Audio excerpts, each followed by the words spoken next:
Good afternoon and welcome to Strictly Business. This is a show produced here at RGCA and in cooperation with The Ohio State University with my buddy here, Brad Bapst. This is a show where we approach subjects that are of interest to business owners that might be able to help them out in different ways. Correct? That is correct. That is correct. So who do we have on today? Well, Mike, today we have Sam Brady, who's the Assistant Director of the Jackson County Economic Development Office. He's come on the show to talk to us a little bit about some different economic opportunities for businesses that are located in Jackson County and the surrounding areas. Sam and the Jackson office are a very good partner of the Small Business Development Center that we have at Piketon. Provide a lot of referrals to us of businesses that are kind of looking for some different assistance methods. And, you know, it's a good reciprocal relationship that we have between the two organizations. So, welcome, Sam. Thank you for coming on today. Nice to be here. Yep. So why don't you tell us a little bit about yourself? Well, my name is Sam Brady. I've been with the Jackson County Economic Development Board for 7 years, about a year and a half as the Assistant Director. We are a 501c3 nonprofit. Public-private partnership made up of a combination of our local mayors, county commissioners, as well as many business leaders, civic leaders, come together with the purpose of moving forward Jackson County, providing an opportunity for business to expand, to attract, and bring new investment and job creation to the area. Can you tell us anything about your recent projects or maybe we are very proud significant things? Yes, we are very proud of a very significant project, actually two projects I'll cite. One being the announcement of Speyside Bourbon Cooperage. As many of you will know, we had a closure in early 2014 of the Masco-owned Marillac Cabinetry facility in Jackson. It was about 186 jobs that were lost due to that. We had worked with the JobsOhio as well as the Appalachian Partnership for Economic Growth on trying to market the building, finding new tenants. Eventually the building was purchased by a firm called Sherwood Holdings 23, and long story short, we were able to attract a company called Speyside Bourbon Cooperage. They are actually a Scottish-owned, French-controlled company to bring $17 million of direct foreign investment to Jackson County, and they have committed to create 35 jobs, which we're very proud of, and they're scheduled to begin operations spring of 2016. Oh, excellent. Yeah, if you know Scotch Whiskey, you know Speyside is a type of that. It's an area over there. Absolutely, named after the Spey River. Right. So how is that related? Is it the same people that own those distilleries over there? It did start with Speyside Bourbon Cooperage in Scotland. Okay. That company was actually acquired by a French group called TFF, who are actually in the wine industry, and previously their business model had been to actually refurbish bourbon barrels, put them back into service in the market. They're actually going to create new bourbon barrels in Jackson using Appalachian white oak, and they'll be the first of its kind in that this company will be the only ones who actually do wine barrels as well as refurbishing bourbon barrels and making new bourbon barrels for the emerging international market. Quite frankly, they can sell every bourbon barrel they can create. Mm-hmm. So we're very. Are these going to Kentucky then? They're going to multiple buyers, but yes, if it's bourbon, it's going to Kentucky. Right. And are they going to toast the barrels? They will char the barrels right here. Okay. In Jackson. And I think that's not the end of a life for a barrel. No. After it gets done with the bourbon, 10, 15, 20 years or so, then it gets shipped over to Scotland where they reuse it in making scotch, which adds flavors and things. Yes. Yeah, I'm a scotch drinker, so. Well, and Sam, you know, projects like this, you know, where, you know, we have, you know, the companies come in that are utilizing some of the natural resources that are grown locally here in Southern Ohio. I mean, a project like this, you mentioned they're going to hire about 35 employees, but really that has a much bigger impact on the region and the economy. The spin-offs and the intangibles of that supply chain, you you just can't put a price on how valuable that is, keeping those dollars turning over within our local and regional economy. Right. Because they're producing a lot of product that's massive, it's big, somebody's got to move it. Exactly. Somebody's got to bring in the raw materials to make the products. So there are a lot of moving pieces. Yep. That's great. And it creates a lot more jobs than that 35. Absolutely. So that's just, you know, their commitment to start. I see a lot of growth potential for this company, and we're excited to have them in our community. Right. Now, another project I was alluding to is from one of our existing companies. That's Belicio Foods, who this past 2014 assumed the contract with Chili's restaurants to produce their frozen entrees. Okay. So that was a project that we actually had worked with APEG and JobsOhio on, and are able to get some training dollars for Belicio, and they actually, as a result of that contract, were able to add over 100 jobs in Jackson. Okay, so if we go into the supermarket and we see a Chili's branded entree in the freezer section, if you see made in Jackson. If you see a Chili's branded entree in the freezer, it's made in Jackson, or a Totino's pizza roll that was also made in Wellston, Ohio at the General Mills facility. Yep. Jackson County is home to a huge cluster of the frozen food industry. In fact, we have just south, I haven't seen the most recent numbers, so don't hold me to this, just south of 3% of the entire frozen food workforce in the United States, Jackson County. Wow. It's a big number. Yeah, you wouldn't think it'd be the center for Italian frozen foods. Well, we have great logistics. We have an abundance of water, which makes it attractive for food companies. And in Southern Ohio, we have our very low cost of doing business. So there are a lot of things going for us that we have been able to capitalize on over the years. So what can you offer businesses as a service? Well, there are many facets of what we do. Okay. To say we do this one little thing, as Brad will tell you, is right. There are many rings of what we do. We are a very close partner with the Small Business Development Centers at the Ohio State University South Centers in Piketon. They are an invaluable partner, and their certified business advisors have helped many startups and existing companies that we work with, especially through the what we call the tobacco program, the Southern Ohio Agricultural and Community Development Foundation grant program. They have 2 tracks, an economic development track as well as an agricultural side. Right. We work closely with those counselors on that, and Jackson County has had many companies take advantage of those programs. Even recently, as I mentioned, Speyside Bourbon Cooperage was a beneficiary of that grant last year, as well as Brown Forman Cooperage in Wellston, Ohio. They were able to access some of those grant dollars, and those are all tied to job creation, tied to projects. So we don't necessarily, there's not this money out there to be given away to businesses. I've actually had 2 phone calls in the last 2 days of entrepreneurs looking for grant money to start a business. Everybody thinks that there's money laying around just to get me to start a business. Absolutely, and as soon as I find that program, I'll be starting my own business. That's right. That's exactly right. So what kind of grants are there that these people have taken advantage of? What are the requirements? Well, ultimately, capital investment, significant capital investment, and job creation. Those are what it comes down to for most programs. And are these people competing with for these grants nationally, statewide, or local? Well, the foundation grants that we just mentioned, that's actually a program, 10 counties here in Southern Ohio. Primarily the former tobacco producing major counties in Ohio are the ones that are eligible.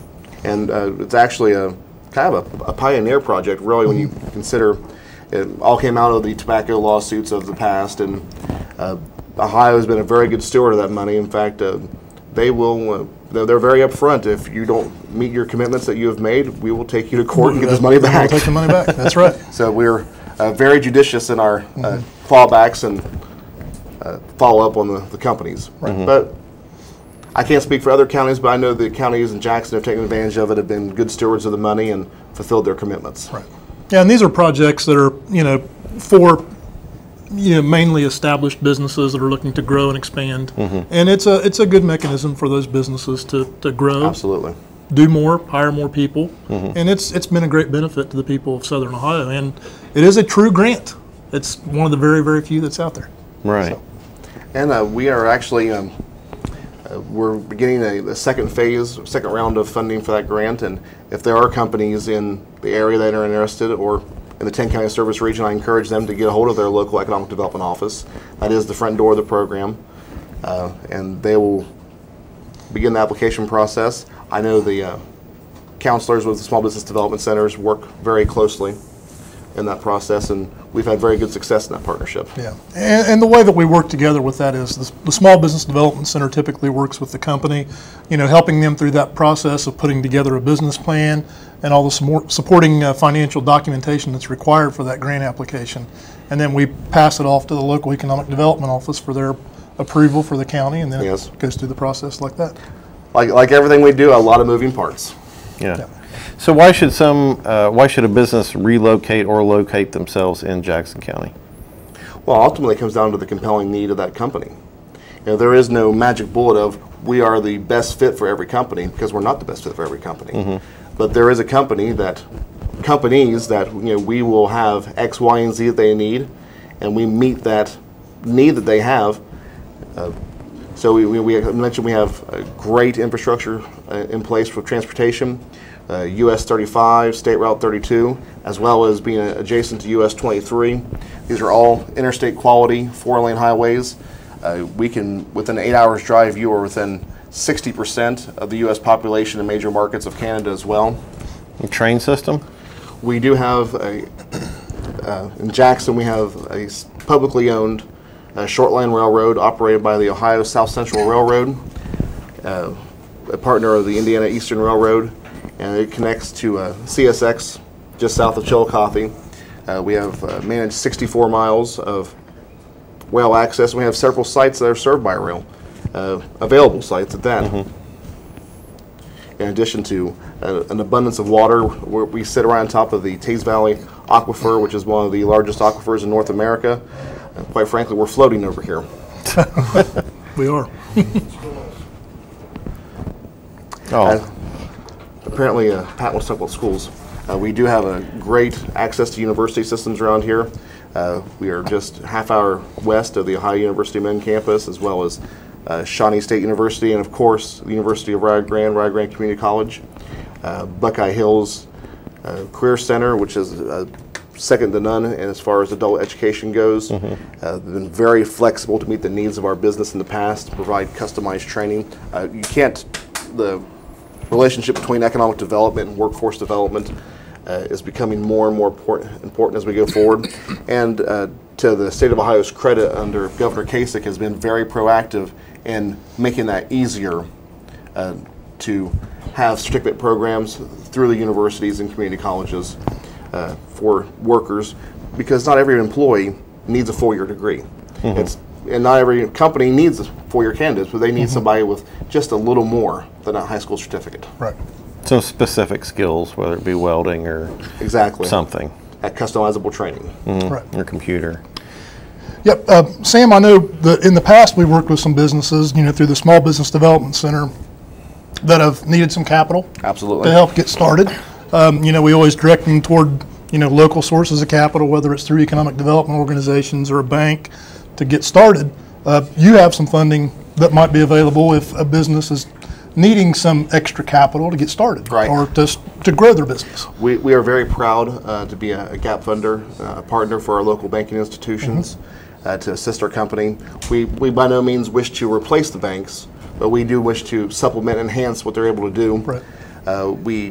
Our primary tool would be the Community Development Block Grant Economic Development Revolving Loan Fund that we administer for the county commissioners.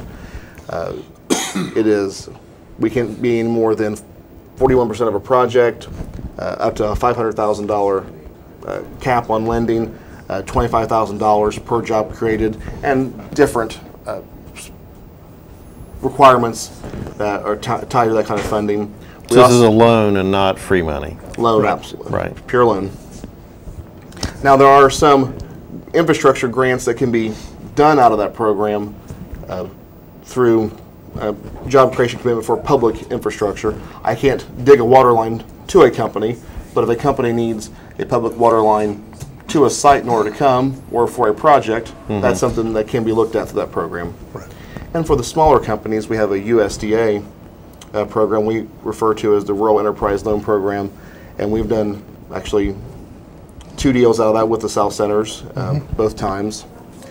It's same requirements as far as job creation is concerned, $25,000 per job created, but it's very, very flexible, unlike some of the requirements that you can have with the CDBG fund. It actually can be used for inventory. So you might have a small retailer who, with a qualifying project, could potentially see inventory purchase with it. Right.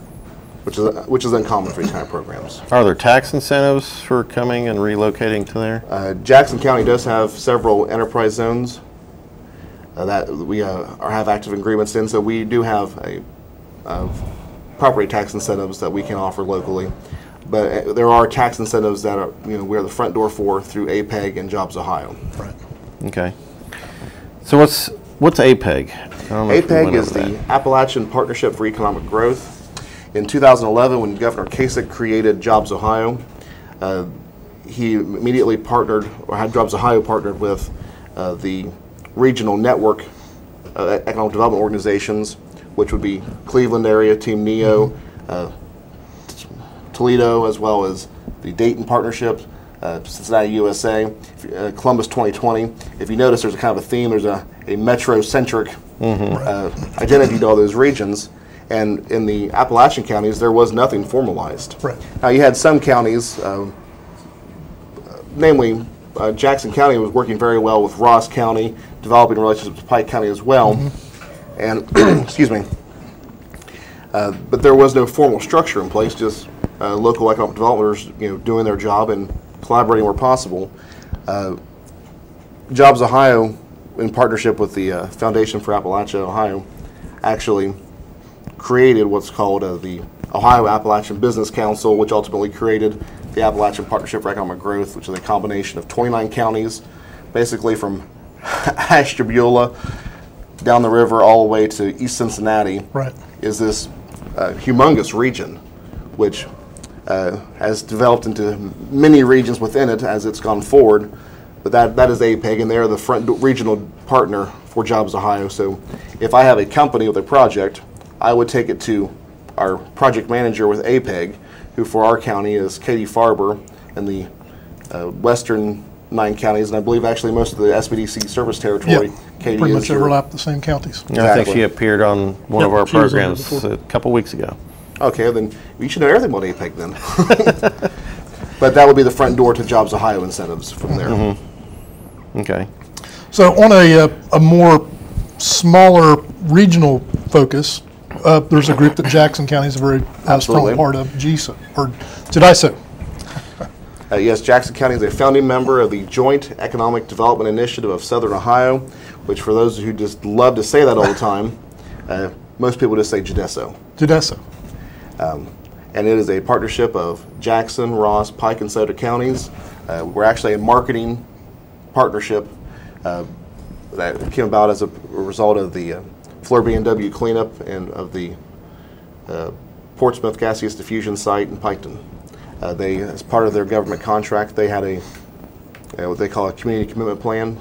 Part of that plan was they set aside money for economic development, and as part of that funding, the 4 counties were able to come together, hire some consultants, and a few years later we've had really great success. We've actually, the 4 counties since 2013 collectively have attracted over $100 million in new investment. Yeah. And that's great. We're very proud of the success of that group. And the whole philosophy behind the project like that is, prior to that you had every county individually going out Yes. and soliciting for companies to move in, to come to the region, to start. So, but you were looking at to those companies that you're recruiting as just a small county. Right. And Jackson County, our population, we are 33,000 people. But with the combined resources of Ross, Pike, and Scioto, we go from being 33,000 to 220,000. Right.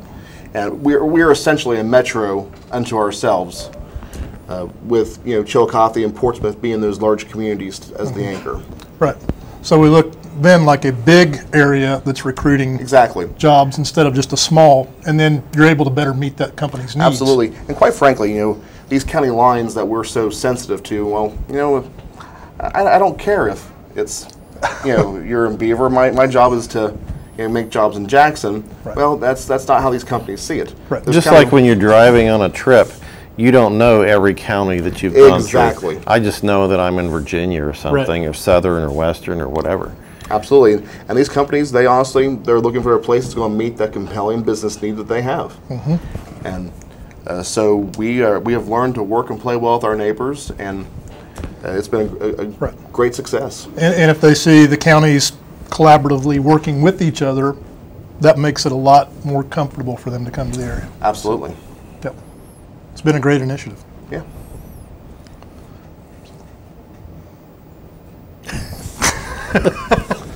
Thought maybe you had something.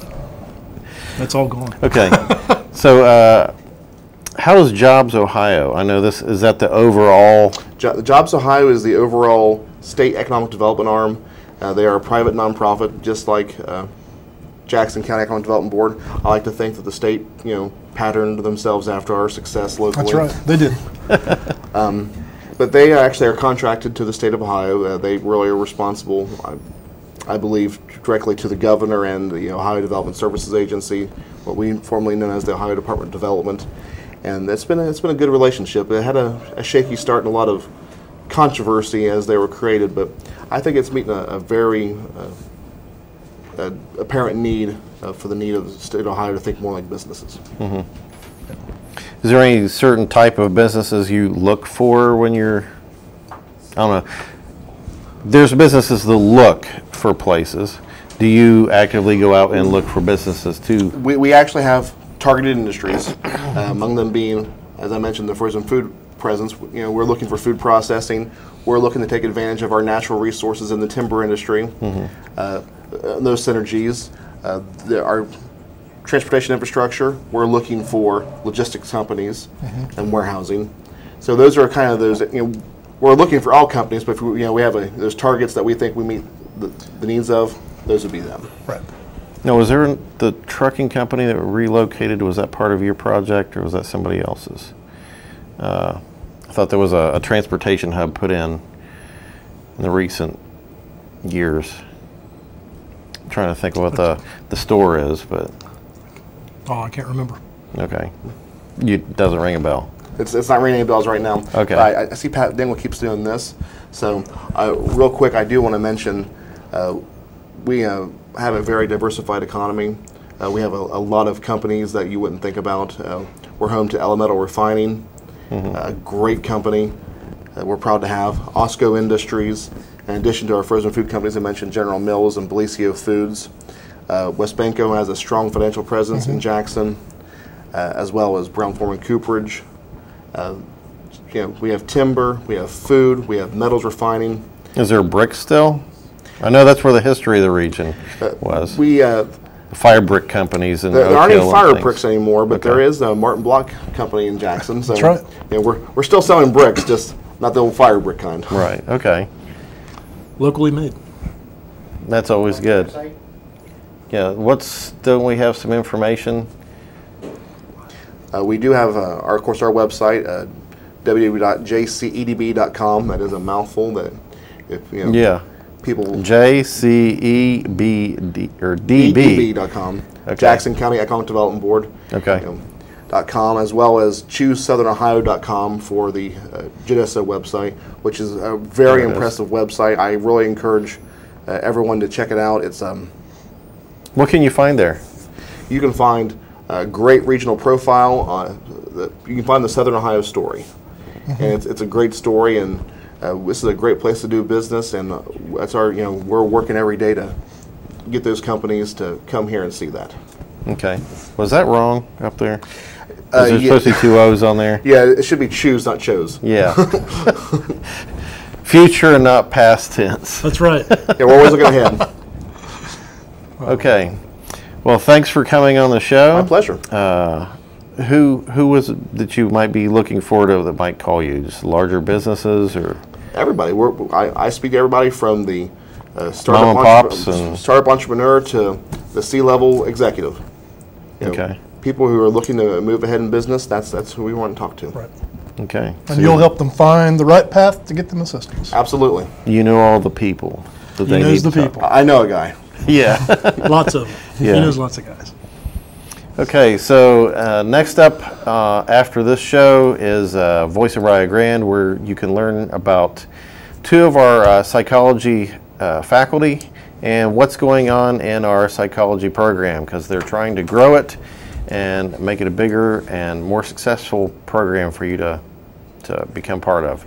So thanks for watching, and we'll see you next month on Strictly Business.